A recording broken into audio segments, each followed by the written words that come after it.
પડ્યા પર પાટું કોને કહેવાય? જો તમારે જાણવું હોય તો રાજ્યના કોઈ પણ માર્કેટમાં જઈને હાલમાં ડુંગળીનું વેચાણ કરવા માટે આવતા ખેડૂતોને પૂછી જુઓ, કારણ કે તેમની હાલત આ સમયે તેવી જ બની ગઈ છે. ચોમાસામાં પાક નુકસાની બાદ હાલમાં ડુંગળીનું સારું ઉત્પાદન થયું છે અને સારી કમાણીની પણ આશા હતી, પરંતુ હાલમાં જેવી જ ડુંગળીની આવક વધી છે તે ભાવ તળિયે બેસી ગયા છે.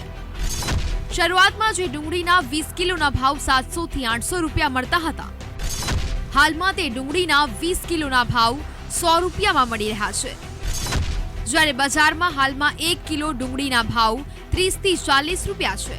એટલે કે ગૃહિણીઓને ડુંગળી મોંઘા ભાવે ખરીદવી પડે છે, જ્યારે ખેડૂતોને પાણી કરતા પણ સસ્તા ભાવે ડુંગળી વેચવી પડી રહી છે. ત્યારે આ ખેડૂતોની કેવી વેદના છે, જરા તે પણ સાંભળો. અત્યારે ડુંગળીના ભાવ 100 થી ખાલી 90 રૂપિયા 150 રૂપિયા તો કોકને થાય છે, બાકી 300 રૂપિયા મજૂરી છે અત્યારે ડુંગળી કાઢવાની. એમાં કોથળાના 40 રૂપિયા 25 રૂપિયા ભાડું, તો વાહે ખેડૂતને શાકના કે બકાલાના વધતા નથી પૈસા. તો હવે આનો કાંઈક સુધારો કરો યાર્ડમાં. ડુંગળી વેચવા આવ્યા પણ ડુંગળીનો ભાવ અત્યારે 100 ને 110. તળિયાનો ભાવ અત્યારે અમારે મજૂરી 300 રૂપિયા મજૂરી, 40 રૂપિયાનું બારદાન, 35 રૂપિયા ભરાય.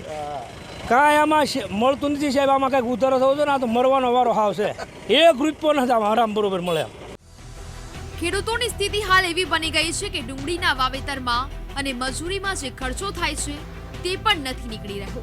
બિયારણ, ખાતર, દવા, નિંદામણ, લણણી, બારદાન અને ટ્રાન્સપોર્ટનું ભાડું કાઢીએ તો એવું કહી શકાય કે ખેડૂતને નુકસાની સિવાય કંઈ જ હાથમાં નથી આવતું. શું કે માર્કેટમાં ડુંગળીના ભાવ કેમ નીચા પહોંચી ગયા છે તે મુદ્દે પણ અમે વેપારીઓ સાથે વાતચીત કરવાનો પ્રયાસ કર્યો. ડુંગળી અત્યારે જે માર્કેટિંગ યાર્ડોની અંદર આવક શરૂ થઈ છે, એનું પહેલી વસ્તુ તો ખેડૂતોને કાં તો બિયારણમાં ભૂલ પડી છે, અને જે વાતાવરણની હિસાબે જે રોગચાળો ને એવું જે ડુંગળીમાં આવ્યું હતું એની હિસાબે ડુંગળીની ક્વોલિટી ખૂબ નબળી થઈ છે. અને અત્યારે ગરમીની સિઝન ચાલુ થઈ ગઈ છે, અને બીજા નંબરમાં બહારના રાજ્યોમાં પણ ત્યાંની લોકલ આવકો અત્યારે ચાલુ થઈ ગઈ છે. આને ધ્યાનમાં રાખીને ડુંગળીની ટકાઉ શક્તિ પણ ઓછી છે અને ક્વોલિટી નબળી હોવાને કારણે ડુંગળીના ભાવો પ્રમાણમાં ખૂબ જ ખેડૂતોને ઓછા મળે છે તેવું ચોક્કસ કહી શકાય. કારણ કે અત્યારે 80-90 રૂપિયાથી શરૂ કરને 211 રૂપિયા સુધી ડુંગળી વેચાણી છે, પરંતુ 211માં જે વેચાણી છે એવા 2-5% જે માલ હોય છે, બાકી જાજો માલ જે છે તે 100 થી 125-30 રૂપિયામાં વેચાય છે. હવે વાત ગૃહિણીઓના રસોડા સુધી પહોંચતી ડુંગળીના ભાવની કરીએ તો હાલમાં ખેડૂત પાસેથી 5 થી 10 રૂપિયામાં ખરીદાતી ડુંગળીનો ભાવ ગૃહિણીના રસોડા સુધી પહોંચતા 30 થી 40 રૂપિયા થઈ ગયો છે. જો કે આ અંગે અમે ગૃહિણીઓનો મત પણ જાણવાનો પ્રયાસ કર્યો. મોંઘવારી નડે છે? નડે જ છે ને મોંઘવારી તો. કેટલું બજેટ સચવાય છે ખરું? ના સચવાય ને, કેમનું સચવાય? પહેલા કેટલાના શાકભાજી લેતા હતા 100 રૂપિયા ને હવે કેટલાનું લેવું પડે છે? અત્યારે ડબલ થઈ ગયું છે. અત્યારે ડબલ થઈ ગયું છે એમ કહું તો ચાલે. ડુંગળી શું ભાવે લો છો? ડુંગળી અમે લઈએ 100 રૂપિયાની એટલી થાય છે જ.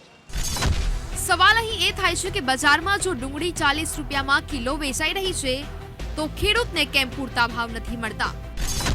ખેડૂતોને યોગ્ય ભાવ મળી રહે તે માટે કેમ સરકાર કોઈ યોગ્ય પગલાં નથી ભરતી? ક્યાં સુધી ડુંગળીના ખેડૂતોને વારંવાર નુકસાની વહારવી પડશે? સવાલો તો અનેક છે, પરંતુ આશા રાખીએ કે માર્કેટમાં જે ભાવ છે તેનાથી અડધા ભાવ ખેડૂતોને મળી રહે તે દિશામાં સરકાર કોઈ પગલાં ભરશે.